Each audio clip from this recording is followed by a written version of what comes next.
பொறுப்புடனும் பொது நலத்துடனும் B55 இரவு நேர பிரதான செய்திகளுடன் நான் எம் அசீம் அஹமத். இன்றைய செய்திகளில் முதலில் தலைப்புச் செய்திகள்.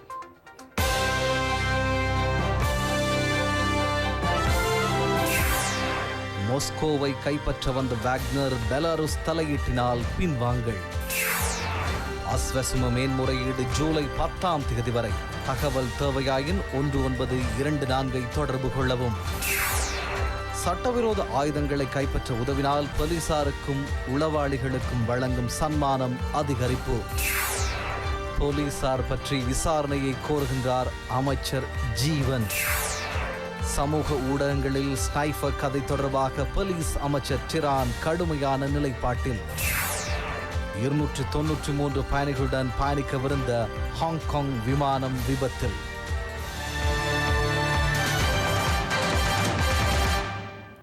மாஸ்கோ நகரின் அதிகாரத்தை உறுதிப்படுத்துவதை நிறுத்தி வாக்னர் படை பின்வாங்க தீர்மானித்துள்ளது.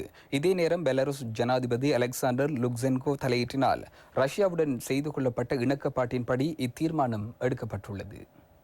நடவடிக்கைகளை கைவிட்டு ரஷ்யாவிலிருந்து விலகுவதற்கு வாக்னர் படையின் தளபதி தீர்மானித்துள்ளார். பெலாருஸ் ஜனாதிபதி அலெக்சாண்டர் லுகாசென்கோ தலையீட்டினால் ரஷ்ய ஜனாதிபதி விளாடிமிர் புட்டினுக்கு வாக்னர் தளபதிக்கும் இடையே செய்து கொள்ளப்பட்ட இணக்கப்பாட்டுக்கேற்ப இத்தீர்மானம் எடுக்கப்பட்டது. இதன் அடிப்படையில் வாக்னர் குழு ரஷ்யாவிலிருந்து விலகி பெலாருஸ் நோக்கி செல்ல ஆரம்பித்துள்ளது. நேற்று அவர்கள் யுக்ரைன் நடவடிக்கைகளை கைவிட்டு ரஷ்யாவுக்கு எதிரான கிளர்ச்சியை அறிவித்து ரோஸ்டோவ் ஆன் டோன் நகரில் பிரவேசித்து அதனை கைப்பற்றியது. யுக்ரைனின் பக்மூதில் உள்ள தமது படையை இலக்காக கொண்டு ரஷ்ய அரச படை ஏவுகணை தாக்குதல் நடத்தியதாக வாக்னர் படை குற்றம் சாட்டியது. வாக்னர் தளபதி யோவ்கினி பிரிகோசின் கருத்து வெளியிடுகையில் ரஷ்ய பாதுகாப்பு அமைச்சர் செர்கே சொய்கு மற்றும் ராணுவ தளபதி வெலரி ஜெரோசிமோ இச்சம்பவம் தொடர்பாக பதிலளிக்க வேண்டும் என தெரிவித்துள்ளார். இல்லையேல் மாஸ்கோ நகருக்கு வருகை தருவதாக வாக்னர் அணி அச்சுறுத்தியுள்ளது. யுக்ரைன் யுத்தம் ஆரம்பிக்கப்பட்டு 16 மாத காலத்திற்கு பின்னர் ரஷ்யா மிகப்பெரிய சவாலை எதிர்கொண்டுள்ளது. எனினும் தாக்குதல் நடத்தியதாக வாக்னர் படையின் குற்றச்சாட்டை ரஷ்ய பாதுகாப்பு தரப்பு நிராகரித்துள்ளது. நாட்டின் தற்போதைய நிலைமை தொடர்பாக நாட்டு மக்களுக்கு ரஷ்ய ஜனாதிபதி உரையாற்றுகையில் இச்சம்பவம் தேச துரோக செயல் என தெரிவித்துள்ளார். இவ்வாறான பின்னணியில் மாஸ்கோ நகருக்கு சமீபமாக வந்துள்ள வாக்னர் படை நடவடிக்கைகளை கைவிட தீர்மானித்துள்ளது. இருதரப்புக்கும் இடையே ஏற்படுத்தப்பட்ட இணக்கப்பாட்டுக்கமைய வாக்னர் அணி முற்றாக ரஷ்யாவிலிருந்து வெளியேறி பெலாருஸ் நோக்கி பயணிக்க தீர்மானித்துள்ளதாகவும் அவர்களுக்கு எதிரான சகல குற்றச்சாட்டுகளை கைவிட ரஷ்ய ஜனாதிபதி இணங்கியுள்ளதாகவும் தெரிவிக்கப்படுகிறது. அஸ்வசும நிகழ்ச்சி திட்டம் தொடர்பான மேன்முறையீடுகளை ஜூலை 10 வரை ஒப்படைக்க முடியும் என அரசாங்கம் தெரிவித்துள்ளது. அஸ்வசும திட்டத்தின் கீழ் உதவி பெற தகுதியுடையோர் தொடர்பான பட்டியல் அடுத்த வாரம் காட்சிப்படுத்தப்படும். இதே நேரம் அஸ்வசும நிகழ்ச்சி திட்டம் தொடர்பாக இறுதி பட்டியல் முன்வைக்கப்படவில்லை எனவும் தகவல்களை பெற்றுக்கொள்வதற்காக அவசர தொலைபேசி இலக்கம் ஒன்றும் அறிமுகப்படுத்தப்பட்டுள்ளது. அஸ்வசும நிவாரண வேலை திட்டத்திற்காக நலன்புரி சபை மற்றும் அரச நிறுவனங்களினால் முன்னெடுக்கப்பட்ட ஆய்வுகளின் ஊடாக நிவாரணம் பெற தகுதி பெற்ற குடும்பங்கள் அடையாளம் காணப்பட்டுள்ளன. அக்குடும்பங்களின் பெயர் பட்டியல் காட்சிப்படுத்தப்பட்டதுடன் இதற்கு பலர் ஆட்சேபனை தெரிவித்துள்ளனர். இதற்கான மேன்முறையீடுகளை சமர்ப்பிக்க சந்தர்ப்பம் வழங்கப்பட்டுள்ளது. இதற்கமைய ஜூலை 10 வரை மேன்முறையீடுகளை சமர்ப்பிக்க முடியும் என பிரதமர் தினேஷ் குணவர்தன தெரிவித்துள்ளார். இதே நேரம் அஸ்வசும நலன்புரி திட்டம் தொடர்பான தகவல்களை பெற்றுக்கொள்ள 1924 எனும் அவசர தொலைபேசி இலக்கம் அறிவிக்கப்பட்டுள்ளது. ராஜாங்க அமைச்சர் செஹான் சேமசிங்க கருத்து வெளியிடுகையில் நாளை முதல் எதிர்வரும் வெள்ளிக்கிழமை வரை காலை 8 மணி முதல் மாலை 5 மணி வரை இவ்விலக்கத்துடன் தொடர்பு கொள்வதன் மூலம் தகவல்களை பெற்றுக்கொள்ள முடியும். இவ்வேலை திட்டம் தொடர்பான மேன்முறையீடுகள் மற்றும் ஆட்சேபனைகளை சகல பிரதேச செயலகங்களுக்கும் தனிப்பட்ட ரீதியில் ஒப்படைக்கக்கூடிய வகையில் அதிகாரிகள் அறிவுறுத்தப்பட்டுள்ளதாக ராஜாங்க அமைச்சர் தெரிவித்தார். ஆன்லைன் முறையை பயன்படுத்த முடியாதவர்கள் பொதுவான முறையில் மேன்முறையீடுகளை கையளிக்க முடியும். அஸ்வசும வேலை திட்டம் தொடர்பாக ராஜாங்க அமைச்சர் ரஞ்சித் சேமலா பற்றிய கருத்து வெளியிடுகையில் தற்போது வெளியிடப்பட்டுள்ள அறிக்கை இறுதி அறிக்கை அல்லவென தெரிவித்துள்ளார். அஸ்வசும திட்டத்தின் ஊடாக அநீதி இழைக்கப்பட்டவர்கள் தொடர்பாக கண்டறிய துணைக்குழு ஒன்று நியமிக்கப்படும் என ராஜாங்க அமைச்சர் அனுப பெஸ்குவல் தெரிவித்துள்ளார். நியாயமற்ற முறையில் பெயர்கள் நீக்கப்பட்டிருந்தால் அது தொடர்பாக கண்டறியுமாறு ராஜாங்க அமைச்சர் மத்துகம்மவில் இடம்பெற்ற ஊடக சந்திப்பில் தெரிவித்தார். சட்டவிரோத துப்பாக்கிகள் மற்றும் கைக்குண்டுகளை கண்டுபிடிப்பதற்கு ஒத்துழைப்பு வழங்கும் போலீஸ் அதிகாரிகள் மற்றும் பிரத்யேக ஒற்றருக்கு வழங்கப்படும் பணத்தொகையை அதிகரிக்க தீர்மானிக்கப்பட்டுள்ளது. இக்கால பகுதியில் இடம்பெறும் பல்வேறு குற்றச்செயல்களுக்கு சட்டவிரோத துப்பாக்கிகள் மற்றும் கைக்குண்டுகள் புழக்கத்தில் உள்ளமையே காரணம் என தெரிய வந்துள்ளது. அதற்கமைய அதனை கைப்பற்றும் சுற்றி வளைப்பு தொடர்ந்து முன்னெடுக்கப்படுவதோடு இந்நடவடிக்கையில் ஈடுபடும் போலீசார் மற்றும் பிரத்யேக ஒற்றர்களுக்கு வழங்கப்படும் பரிசு தொகை போலீஸ் மா அதிபரின் ஆலோசனையின் பேரில் அதிகரிக்கப்பட்டுள்ளது. அதற்கமைய இன்று முதல் எதிர்வரும் 31ஆம் தேதி வரையான காலப்பகுதியில் கைப்பற்றப்படும் துப்பாக்கிகள் மற்றும் கைக்குண்டுகளுக்கு என வழங்கப்படும் பரிசு தொகை அதிகரிக்கப்பட்டுள்ளது. T-56 ரக துப்பாக்கியுடன் சந்தேக நபர் ஒருவர் கைது செய்யப்படும் போது போலீஸ் அதிகாரி மற்றும் ஒற்றருக்கு 2,50,000 ரூபாய் பரிசு தொகை வழங்கப்பட உள்ளது. சந்தேக நபர் இல்லாமல் T-56 ரக துப்பாக்கி கைப்பற்றப்படும் போது போலீஸ் அதிகாரிக்கு 2 லட்சம் ரூபாயும் பிரத்யேக ஒற்றருக்கு 2,50,000 ரூபாயும் பரிசு தொகையாக வழங்க தீர்மானிக்கப்பட்டுள்ளது. சந்தேக நபர் ஒருவர் விளக்கமறியலில் வைக்கப்பட்டமைக்கு எதிராக அமைச்சர் ஜீவன் தொண்டமான் பொகவந்தலாவ போலீசாரை திட்டி அச்சுறுத்தல் விடுத்துள்ளார். இலங்கை தொழிலாளர் காங்கிரஸ் ஆதரவாளர்களுடன் பொகவந்தலாக நகருக்கு சென்ற அமைச்சர் போலீஸ் நிலைய பொறுப்பு அதிகாரி மற்றும் சந்தேக நபரை கைது செய்த போலீஸ் அதிகாரிகள் மூவருக்கே இவ்வாறு அச்சுறுத்தல் விடுத்துள்ளார். இச்சம்பவம் தொடர்பாக கருத்து வெளியிட்ட அமைச்சர் ஜீவன் தொண்டமான் கைது செய்யும் போர்வையில் போலீசார் இளைஞர் ஒருவரை தாக்கியதை வன்மையாக கண்டிப்பதாக தெரிவித்துள்ளார். பொகவந்தலாவை அரச வங்கியொன்றில் முகாமையாளர் மற்றும் வாடிக்கையாளர் ஆகியோருக்கு இடையில் ஏற்பட்ட கருத்து மோதலை அடுத்து வங்கி நிர்வாகம் போலீஸ் நிலையத்தில் முறைப்பாடு செய்தது. அதற்கமைய குறித்த சந்தேக நபர் போலீசாரால் கைது செய்யப்பட்டு ஹட்டன் மாவட்ட நீதிவான் முன்னிலையில் ஆஜர்படுத்தப்பட்டதன் பின்னர் விளக்கமறியலில் வைக்கப்பட்டார். இவ்வாறு கைது செய்யப்பட்டவர் பொகவந்தலாவ கர்கஸ்வோல் பகுதியைச் சேர்ந்த சிவனு கலைச்செல்வம் எனும் 2 பிள்ளைகளின் தந்தையாவார். இந்த நபர் பொகவந்தலாவ நகரில் உள்ள அரச வங்கி ஒன்றுக்கு வருகை தந்து தனது நண்பரின் கணக்கு மிகுதி குறித்து கேட்டுள்ளார். அதன் போது வங்கி அதிகாரிகள் ஏனைய நபர்களின் கணக்கு விவரங்களை வழங்க முடியாது என தெரிவித்துள்ளனர். இதனால் கோபமடைந்த சந்தேக நபர் வங்கி அதிகாரிகளுடன் கருத்து முரண்பாட்டில் ஈடுபட்டார். இந்நிலையில் இந்த சந்தேக நபர் கைது செய்யப்பட்டமை தொடர்பில் பொகவந்தலாவ நகருக்கு வந்த அமைச்சர் ஜீவன் தொண்டமான் போலீஸ் நிலைய பொறுப்பதிகாரி மற்றும் சந்தேக நபரை கைது செய்ய போலீஸ் அதிகாரிகளை அழைத்து திட்டி அச்சுறுத்தல் விடுத்ததாக போலீசார் தெரிவித்தனர். அதில் ஒரு போலீஸ் அதிகாரி திருகோணமலை பகுதியைச் சேர்ந்தவர் என்பதோடு அவரிடம் தகவல்களை விசாரித்த அமைச்சர் அவ்விடத்தில் இருந்தே கிழக்கு மாகாண ஆளுநர் செந்தில் தொண்டமானுக்கு தொலைபேசி அழைப்பை ஏற்படுத்தி இந்த போலீஸ் அதிகாரி தொடர்பான சகல தகவல்களையும் வழங்கியதாக தெரிவிக்கப்படுகிறது. இச்சம்பவம் தொடர்பாக அறிக்கை ஒன்றை வெளியிட்டுள்ள அமைச்சர் ஜீவன் தொண்டமான் பொகவந்தலாவ நகரில் கைது செய்யும் போர்வையில் போலீசார் இளைஞர் ஒருவரை தாக்கியதை வன்மையாக கண்டிப்பதாக தெரிவித்துள்ளார். இதுகுறித்து சுயாதீன விசாரணை ஒன்று நடத்தப்பட வேண்டும் என அமைச்சர் தெரிவித்துள்ளார். சட்டத்தையும் ஒழுங்கையும் பாதுகாப்பது போலீசாரின் பொறுப்பாகும் என சுட்டிக்காட்டியுள்ள அமைச்சர் இச்சம்பவத்தில் போலீசார் கண்மூடித்தனமாக செயற்பட்டுள்ளதாக தெரிவித்தார். இதுகுறித்து விசாரணையை நடத்தி சந்தேக நபரான இளைஞருக்கு நியாயத்தை பெற்றுக் கொடுக்க வேண்டும் என அமைச்சர் மேலும் தெரிவித்துள்ளார். வெளிநாட்டு விஜயத்தை முடித்துக் கொண்டு ஜனாதிபதி நாடு திரும்பும் போது விசேட பாதுகாப்பு ஏற்பாடுகளை மேற்கொள்ள தீர்மானிக்கப்பட்டுள்ளதாக சமூக ஊடகங்களில் வெளியாகும் செய்திகள் தொடர்பாக போலீஸ் ஊடக பேச்சாளரும் சிரேஷ்ட போலீஸ் அத்தியட்சகருமான நிஹால் தல்துவ தெளிவுபடுத்தியுள்ளார். இதே நேரம் பொதுமக்கள் பாதுகாப்பு அமைச்சு வெளியிட்டுள்ள அறிக்கையில் ஜனாதிபதியோ பிரதமரோ வெளிநாட்டு விஜயத்தை முடித்துக் கொண்டு மீண்டும் நாடு திரும்பும் போது பாதுகாப்பு வழங்குவது தொடர்பாக விசேட ஏற்பாடுகள் மேற்கொள்ளப்பட்டுள்ளதாக தெரிவிக்கப்பட்டுள்ளது. ஜனாதிபதியோ பிரதமரோ வெளிநாட்டு விஜயத்தை மேற்கொள்வதற்காக புறப்பட்டுச் செல்லும் போது மற்றும் நாடு திரும்பும் போது மேற்கொள்ளப்பட வேண்டிய உரிய செயற்பாடுகள் காணப்படுவதாகவும் இந்த சந்தர்ப்பத்தில் அது பின்பற்றப்பட்டுள்ளதாக அமைச்சு அறிவித்துள்ளது. ஜனாதிபதியோ பிரதமரோ மீண்டும் நாடு திரும்பும் போது சம்பந்தப்பட்ட தரப்புக்கு அறிவிக்கப்படுவதாகவும் இந்த உள்ளக போலீஸ் செய்தியை ஊடகங்களுக்கு சட்டவிரோதமாக வழங்கியோர் தொடர்பாக உடன் விசாரணை நடத்துமாறு பொதுமக்கள் பாதுகாப்பு அமைச்சர் டிரான் அலஸ் தெரிவித்துள்ளார். போலியான தகவல்களை வெளியிட்டோர் தொடர்பாக விசாரணை நடத்தி கைது செய்யுமாறு அமைச்சர் குற்றப்புலனாய்வு திணைக்களத்திற்கு உத்தரவிட்டுள்ளார். ஜனாதிபதி பிரான்ஸ் மற்றும் இங்கிலாந்து விஜயத்தை முடித்துக் கொண்டு நாடு திரும்பும் போது ஜனாதிபதிக்குரிய பாதுகாப்பு நடவடிக்கைகளை பொதுவான முறையில் முன்னெடுப்பதற்கு நடவடிக்கைகள் மேற்கொள்ளப்பட்டுள்ளதாகவும் அவ்வறிக்கையில் குறிப்பிடப்பட்டுள்ளது. இலங்கை தொலைக்காட்சி வரலாற்றில் புதிய புரட்சியையும் ரசனை மாற்றத்தையும் ஏற்படுத்திய வசந்தம் தொலைக்காட்சி இன்று 14வது அகவையில் கால் தடம் பதிக்கிறது.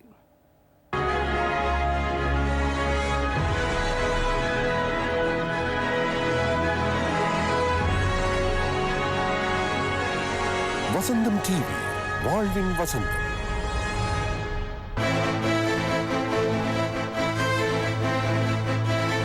இலங்கை இலங்கை தொலைக்காட்சிகளின் வானொலி வரலாற்றில் ஒரு புதிய வசந்தமாய் வித்தியாசம், விரிவான பார்வை, நேர்மையான அணுகுமுறை என்பவற்றின் துணை கொண்டு முழு குடும்பத்திற்குமான ஒரு நேர்த்தியான தொலைக்காட்சி அலைவரிசை என்ற கட்டமைப்புடன் 2009ஆம் ஆண்டு ஜூன் மாதம் 25ஆம் தேதி நாம் உருவெடுத்தோம். புதிய தொழில்நுட்பம், உயர்ந்த நோக்கம், நீடித்த நம்பிக்கையுடன் கண்கவர் வாழ்க்கை கோலங்கள் என்றும் உங்கள் அருகில்.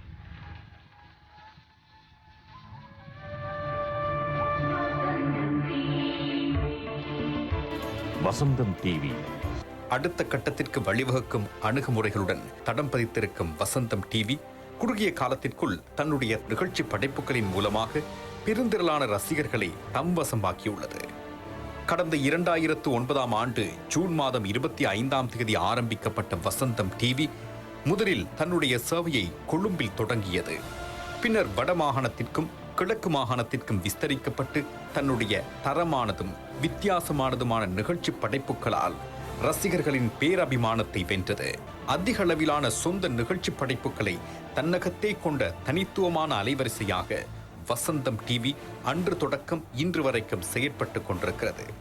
ரசிகர்களின் மனதை அறிந்து அவர்கள் விரும்புகின்ற பல்வேறு நிகழ்ச்சிகளை வழங்கி இலங்கை தமிழ் தொலைக்காட்சி வரலாற்றில் முற்றிலும் வித்தியாசமானதும் தரமானதுமான ஒரு தொலைக்காட்சியாக வசந்தம் டிவி திகழ்கிறது. சமூக நலன் பேணும் நிகழ்ச்சிகள் மாத்திரமன்றி பொழுதுபோக்கிற்கு வழிசமைக்கும் நிகழ்ச்சிகளுக்கும் எம்மிடம் பஞ்சமே இல்லை. புத்தம் புதிய சினிமா தகவல்களையும் புத்தம் புது பாடல்களையும் தொகுத்து வழங்கும் நிகழ்ச்சி தொடக்கம் திரைப்படங்களை வரிசைப்படுத்தி அவற்றின் மீதான வித்தியாசமான கண்ணோட்டத்தை செலுத்தி இளம் தலைமுறையினரின் ரசனைக்கு ஈடுகொடுக்கும் பல சுவாரஸ்யமான நிகழ்ச்சி கட்டமைப்புகளையும் வசந்தம் டிவி தன்னகத்தே கொண்டிருக்கிறது.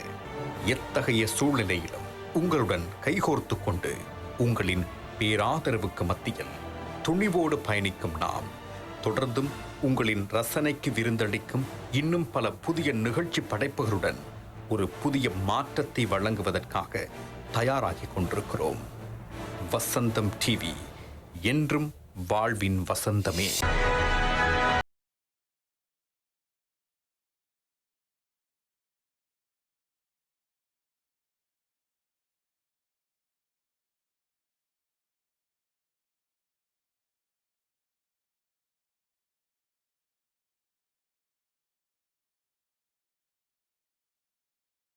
வாழ்வின் வசந்தம்.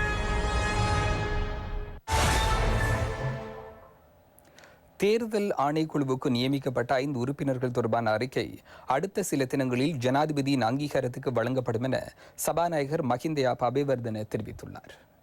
தேர்தல்கள் ஆணைக்குழுவுக்கு ஜனாதிபதியினால் புதிய அங்கத்தவர்கள் நியமிக்கப்படுவதாக அவர் தெரிவித்துள்ளார். அண்மையில் கூடிய அரசியல் அமைப்பு சபை தேர்தல்கள் ஆணைக்குழுவுக்கு புதிய அங்கத்தவர்களை தேர்ந்தெடுத்தது. இதன் தலைவராக முன்னாள் தேர்தல்கள் ஆணையாளர் நாயகம் RMAL ரத்நாயக்கவை நியமிப்பதற்கு அங்கீகாரம் வழங்கப்பட்டுள்ளதாக சபாநாயகர் மஹிந்த அபேவர்தன தெரிவித்துள்ளார். ஏனைய அங்கத்தவர்களாக முன்னாள் தேர்தல்கள் ஆணையாளர் நாயகம் MACB பெரேரா, முன்னாள் சட்டமூல தயாரிப்பாளர் ஜனாதிபதி சட்டத்தரணி தீபானி குமாரஜீவ, சட்டத்தரணி அமீர் ஃபாய், பேராதனை பல்கலைக்கழக அரசியல் விஞ்ஞானத்துறை விரிவுரையாளர் ரமேஷ் ராமசாமி ஆகியோரின் பெயர்கள் முன்மொழியப்பட்டுள்ளன. குறித்த பிரேரணைக்கு ஜனாதிபதியின் அங்கீகாரம் கிடைத்ததன் பின்னர் 5 ஆண்டுகளுக்கு அவர்கள் சேவையில் இருப்பார்கள். கேகாலை பகுதியில் கிராமிய வீதிகளில் பயணிப்பதற்கு 16 பஸ்களை வழங்கும் நடவடிக்கை அமைச்சர் கலாநிதி பந்துல குணவர்தன தலைமையில் இடம்பெற்றது. கேகாலை, மாவனல்ல, ரம்புக்கண மற்றும் தரணியகல் ஆகிய பகுதிகளுக்கே குறித்த பஸ் வண்டிகள் வழங்கப்பட்டன. புதிய பஸ் வண்டிகளை வழங்கி வைக்கும் நிகழ்வு கேகாலை நிதாஸ் மாவட்டத்தில் இடம்பெற்றது. இதன்போது கேகாலைக்கு 6 பஸ்களும், மாவனெல்லைக்கு 4 பஸ்களும், ரம்புக்கணைக்கு 3 பஸ்களும், திரணியகலைக்கு 3 பஸ்களும் என 16 பஸ்கள் வழங்கப்பட்டன. ராஜாங்க அமைச்சர்களான கனக ஹேரத், தாரக பாலசூரிய, பாராளுமன்ற உறுப்பினர் உதயகாந்த் குணத்திலக்க உள்ளிட்டோர் நிகழ்வில் கலந்து கொண்டனர். ආර්ථික විද්‍යාඥයෙක් කියලා තියෙනවා මිනිසුන් ஒரு பொருளியல் நிபுணர் கூறியிருக்கின்றார், ஒரு காலத்தில் பணத்தை எந்நேரமும் கையாளும் போது பல்வேறு வகையான ஆசைகள் தோன்றும் என கூறியுள்ளார். இதனால் QR முறை வந்தால் பணத்தை எந்நேரமும் கையாள வேண்டிய அவசியமில்லை. அதனை காட்டி பஸ்ஸில் பயணிக்க முடியும். இன்னும் 2 மாதங்களுக்குள் அனைத்து இலங்கை போக்குவரத்து சபை பஸ் வண்டிகளிலும் QR முறை அறிமுகப்படுத்தப்படும். இந்த பஸ் வண்டிகளுக்கு ஒரே ஒரு கம்பெனியிலிருந்தே டயர்கள் பயன்படுத்தப்படுகின்றன. புதிய கம்பெனிகளுக்கும் சந்தர்ப்பம் வழங்குமாறு நான் கூறினேன். புதிதாக கேள்வி மனு கோரப்பட்டது. அதில் ஒரு டயருக்கு 2000 ரூபாய் வீதம் குறைவாக குறிப்பிடப்பட்டிருந்தது. அத்தோடு மேலதிகமாக 8000 கிலோமீட்டர் தூரமும் பயணிக்க முடியும். குறைந்த விலையில் கேள்வி மனு கோரினால் அதற்கு எதிராக நீதிமன்றம் செல்லும் ஒரு நாடு 75 ஆண்டுகளுக்கு முன்னர் இந்த நிலை ஏற்படாமல் இருந்தது அதிசயம். அரசியல்வாதிகளை மாற்றுவதால் பதில் கிடைப்பதில்லை. இது ஒரு தேசத்தின் சொத்து. இதனை பாதுகாப்பது உங்கள் அனைவரினதும் பொறுப்பு. அந்த பொறுப்பை உரிய முறையில் நிறைவேற்றினால் இருளாக அமையாது. எமது நாட்டை கட்டி எழுப்ப முடியும்.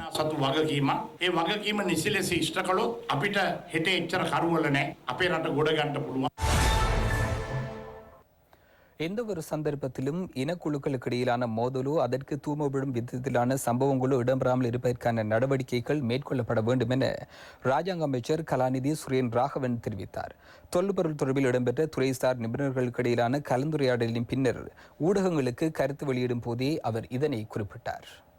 தொல்பொருள் தொடர்பான துறைசார் நிபுணத்துவர்களுக்கு இடையில் சந்திப்பொன்று தொல்பொருள் பட்டப்பின் படிப்பு நிர்வாகத்தில் இடம்பெற்றது. இங்கு உயர்கல்வி ராஜாங்க அமைச்சர், தொல்பொருள் மற்றும் அதனுடன் தொடர்புடைய பேராசிரியர்கள், விரிவுரையாளர்கள் உள்ளிட்டோர் இந்த கலந்துரையாடலில் கலந்து கொண்டனர். தற்போது எழுந்துள்ள குருந்தி விகாரையுடன் தொடர்புடைய பிரச்சினை மற்றும் இலங்கையில் தொல்பொருள் இடங்கள் தொடர்பில் அதிகம் இங்கு கலந்துரையாடப்பட்டது. எதிர்காலத்தில் தொல்பொருள் இடங்கள் தொடர்பில் எழும் பிரச்சினைகளுக்கு முகம் கொடுக்கும் விதம் தொடர்பில் பல்கலைக்கழக பேராசிரியர்கள் இங்கு யோசனைகளை முன்வைத்தனர்.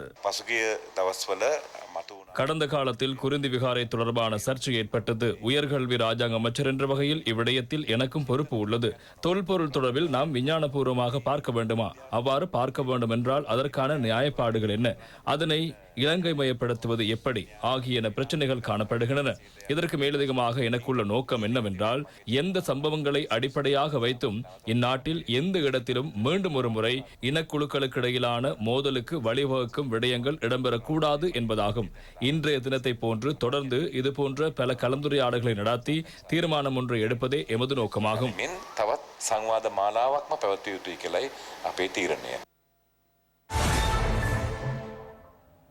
பேர்வழி ஜாமியன் அலிமியா கலாபீடத்தின் பொன் விழாவும் பட்டமளிப்பு விழாவும் நேற்று இடம்பெற்றது. பேர்வல ஜாமியா நலிமியா கலாபீடத்தின் பொன் விழாவும் பட்டமளிப்பு விழாவும் கொழும்பு பண்டாநாயக்க சர்வதேச மாநாட்டு மண்டபத்தில் இடம்பெற்றது. கலாபீடத்தின் தலைவர் யாக்கூத் நலீம் தலைமையில் பணிப்பாளர் அஷேக் இசி அகார் முகமது மற்றும் இஸ்லாமிய கற்கை நெறியின் தலைவர் அஷேக் SHM ஃபலீல் ஆகியோர் வழிநடத்தலில் சிறப்பாக இடம்பெற்றது. விழாவின் பிரதம அதிதியாக தென்கிழக்கு பல்கலைக்கழக வேந்தரும் ஜனாதிபதி சட்டத்தரணியுமான ஃபாயிஸ் முஸ்தபா கலந்து கொண்டார். கௌரவ அதிதிகளாக அமைச்சர் விதுர விக்ரமநாயக்க, ராஜாங்க அமைச்சர் காதர் மஸ்தான், பாராளுமன்ற உறுப்பினர்களான பேராசிரியர் ரஞ்சித் பண்டார, ரவுஃப் ஹக்கீம், இம்தியாஸ் பாக்கிர் மாக்கார், இம்ரான் மஹ்ரூப், HM ஃபவுசி மற்றும் ராஜதந்திரிகள், வயம்பு பல்கலைக்கழகத்தின் பேராசிரியர் KD ரேணுக சில்வா, மர்ஹூம் நலீம் ஆஜியாரின் குடும்ப உறுப்பினர்கள், நலிமியாவின் பழைய மாணவர்கள், அரசு அதிகாரிகள், கொடை வள்ளல்கள், நலன் விரும்பிகள், பொதுமக்கள் என ஏராளமானோர் கலந்து கொண்டனர். நலிமியாவின் தலைவர் யாக்கூத் நலீம் தலைமை உரையாற்றினார். பணிப்பாளர் அஷேக் இசி அகார் முகமது ஆரம்ப உரை நிகழ்த்தினார். பட்டமளிப்பு விழா உரையை பேராசிரியர் KD ரேணுக சில்வாவும், விசேட உரையை பாராளுமன்ற உறுப்பினர்களான இம்தியாஸ் பாக்கிர் மாக்கார், ரவுஃப் ஹக்கீம் ஆகியோரும் நிகழ்த்தினர். ஜாமியா நலிமியாவின் பொன்விழா மலரும் வெளியிட்டு வைக்கப்பட்டது.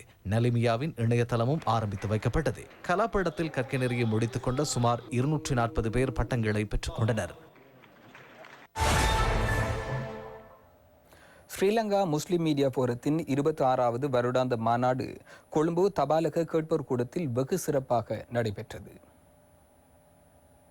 ஸ்ரீலங்கா முஸ்லிம் மீடியா போரத்தின் தலைவர் ஃபுர்ஹான் பி இஃப்திகார் தலைமையில் நடைபெற்ற நிகழ்வு மர்ஹூம் கலைவாதி கலீல் அரங்கில் இடம்பெற்றது. இலங்கை மற்றும் மாலத்தீவுக்கான மலேசிய உஸ்தானிகர் பத்லி ஷியாம் ஆடம் பிரதம அதிதியாக கலந்து கொண்டார். விசேட பேச்சாளராக கலனி பல்கலைக்கழகத்தின் சிரேஷ்ட பேராசிரியர் தில்காவத்த ராஜ்குமார் சோமதேவ கலந்து கொண்டார். முஸ்லிம் மீடியா போரத்தின் முன்னாள் தலைவர் NM அமீன் வரவேற்புரை நிகழ்த்தினார். போரத்தின் தலைவர் ஃபுர்ஹான் பி இஃப்திகார் தலைமை உரையாற்றினார். மர்ஹூம் கலைவாதி கலீல் ஞாபகார்த்த உரையை சிரேஷ்ட சட்ட சட்டத்தரணி ரஷீத் எம் இம்தியாஸ் நிகழ்த்தினார். இலங்கையில் முஸ்லிம்களின் பின்னோக்கு எனும் தலைப்பில் விசேட பேச்சாளராக கலந்து கொண்ட கலனி பல்கலைக்கழக சிரேஷ்ட பேராசிரியர் தெல்காவத்த ராஜ்குமார் சோமதேவ உரை நிகழ்த்தினார். இலங்கை மற்றும் மாலத்தீவுக்கான மலேசிய உயர்ஸ்தானிகர் பட்லி ஷியாம் ஆடம் உரையாற்றினார். இலங்கை பத்திரிகை முறைப்பாட்டு ஆணைக்குழுவின் சிங்கள பிரிவின் முறைப்பாட்டு அதிகாரி லியனாராச்சி, தமிழன் பத்திரிகையின் பிரதம ஆசிரியர் சிவா ராமசாமி, ஊடகவியலாளர் SM நூர்தீன், சிரேஷ்ட ஊடகவியலாளர் ஜாவித் முனவர், இலங்கை ரூபவாணி கூட்டுத்தாபனத்தின் முன்னாள் சிரேஷ்ட தயாரிப்பாளர் ஷியாமா யாக்கூப், இலங்கை இந்திய நட்புறவு ஊடகவியலாளர் ஷாஹுல் அமீர் ஆகியோர் கௌரவிக்கப்பட்டனர். பிரதம அதிதி, விசேட பேச்சாளர் ஆகியோர் நினைவு சின்னம் வழங்கி கௌரவிக்கப்பட்டனர். மீடியா போரம் கடந்த காலத்தில் மேற்கொண்ட செயற்திட்ட அறிக்கை உயர்ஸ்தானிகரிடம் கையளிக்கப்பட்டது. போரத்தின் பதில் செயலாளர் சாதிக் ஷியான் நன்றி உரை நிகழ்த்தினார். போக்குவரத்து அமைச்சினால் புலதிசி கடுகதி ரயில் சேவையை பயன்படுத்தும் பயணிகளுக்காக மட்டக்களப்பிலிருந்து அக்கரைப்பற்றுக்கான புகையிரத இணைப்பு புதிய பஸ் சேவை ஆரம்பித்து வைக்கப்பட்டது.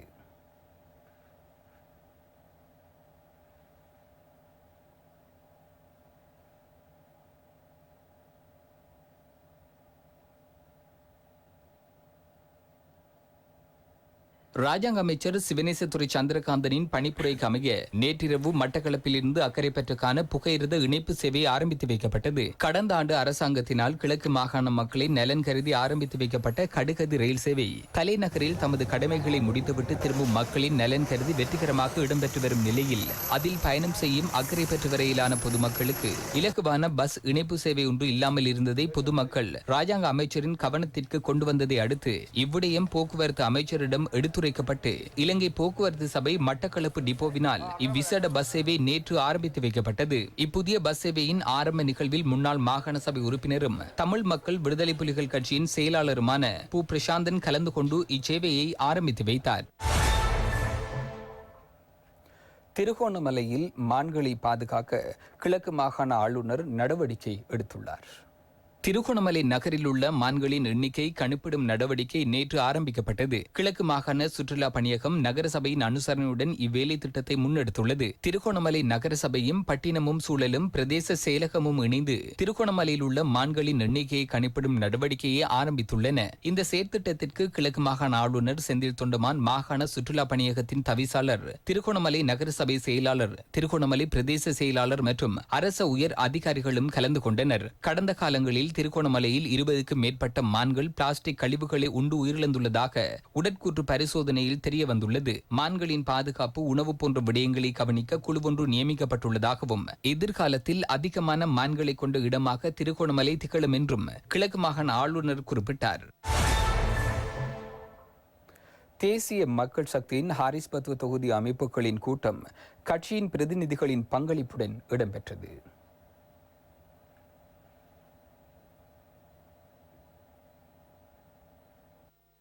ஹாரிஸ்பத்துவ தேர்தல் தொகுதி அமைப்புகளின் கூட்டம் தேசிய மக்கள் சக்தியின் தேசிய நிறைவேற்று உறுப்பினர் சமந்த வித்யாரத்ன மற்றும் லால்காந்த் ஆகியோரின் பங்களிப்புடன் இடம்பெற்றது. கண்டி அம்பத்தென்ன நகரில் இடம்பெற்ற கூட்டத்தில் கலைஞர்கள் உள்ளிட்ட பலர் கலந்து கொண்டனர். இந்த நாட்டின் எதிர்காலத்தை பொறுப்பேற்க தேசிய மக்கள் சக்தியாகிய நாம் தயார். மார்ச் 3ஆம் தேதி நடைபெறவிருந்த தேர்தல் ஒத்திவைக்கப்பட்டதன் பாடத்தை தேசிய மக்கள் சக்தி விரைவில் புகட்டும். அரசு நிறுவனம் ஒன்றில் அரசு நிர்வாகிகள் இணைந்து எமக்காக செயற்படுகின்றனர்.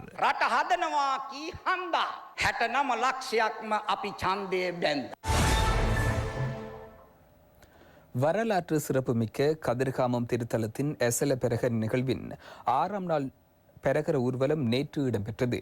கதிர்காம ஆலயத்தின் பஸ்நாயக்க நிலைமை சம்பிரதாயபூர்வமாக நேற்றைய தினம் முதன்முறையாக குறித்த பெரகர ஊர்வலத்தில் கலந்து கொண்டார்.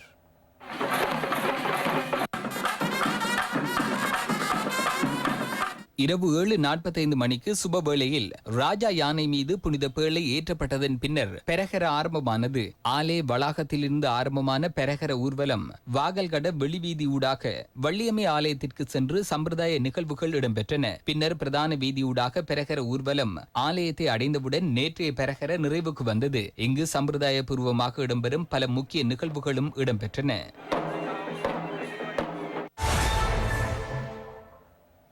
மேலும் சில செய்திகளின் தொகுப்பு அடுத்து. புனித ஹஜ்ஜு பெருநாளை முன்னிட்டு பூகுடை குமாரிமுல்ல மாதர் நலன்புரி சங்கம் பல்வேறு நிகழ்வுகளை ஏற்பாடு செய்திருந்தது. மாதர் நலன்புரி சங்கத்தினால் நடத்தப்பட்ட ஹஜ் ஃபெஸ்டிவல் ஃபேர் இன்றைய தினம் குமாரிமுல்லையில் இடம்பெற்றது. ஃபெஸ்டிவல் ஃபேரை மாதர் சங்க தலைவி ஆரம்பித்து வைத்தார். பொருட்களை கொள்வனவு செய்ய பெரும் எண்ணிக்கையிலானோர் வருகை தந்திருந்தனர். அக்கறை பெற்று விபலானந்தா சிறுவர் இல்லத்தில் வாழும் சிறுவர்களுக்கு பாடசாலை உபகரணங்கள் வழங்கும் நிகழ்வு இந்து இளைஞர் மன்ற கேட்போர் கூடத்தில் நடைபெற்றது. அம்பாறை மாவட்ட மல்வத்தை 24 பிரிவின் கட்டளை தளபதி மேஜர் ஜெனரல் விபுல சந்திரசிறியின் வழிகாட்டலில் கட்டளை தளபதி SDS பத்திரனவினால் இவ் உபகரணங்கள் வழங்கி வைக்கப்பட்டன. இத்துடன் வசந்தம் டிவியின் இரவு நேர பிரதான செய்தி நிறைவடைகின்றது. எமது அடுத்த பிரதான செய்தியினை நாளை மதியம் 12:55 எதிர்பாருங்கள். வணக்கம்.